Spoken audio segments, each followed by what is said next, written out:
এবার বোলিং নিষেধাজ্ঞার কবলে সাকিব আল হাসান।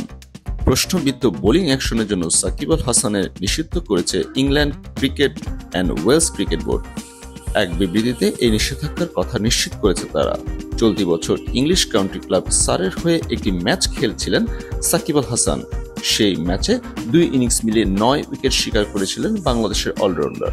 তবে ম্যাচের পর তার বোলিং নিয়ে প্রশ্ন তোলেন আম্পায়াররা। তাই ইসিবি তাৎক্ষণিক সিদ্ধান্ত জানায় সাকিবকে পরবর্তী ইসিবি স্বীকৃত কোনো টুর্নামেন্টে খেলতে হলে পরীক্ষা দিতে হবে। ইএসপিএন ক্রিক ইনফো এক প্রতিবেদনে জানিয়েছে, বোলিং অ্যাকশন নিয়ে প্রশ্ন ওঠার পর চলতি মাসের শুরুতে ইংল্যান্ডের লাফারবো ইউনিভার্সিটির স্বাধীন পরীক্ষায় অংশ নেন সাকিব আল হাসান। সেখানে তার অ্যাকশন অবৈধ প্রমাণিত হয়েছে। বোলিংয়ের সময় সাকিবের হাত 15 ডিগ্রির চেয়ে বেশি ঘুরেছে, যা ইসিবি বোলিং অ্যাকশন সম্পর্কিত বিধির পরিপন্থী।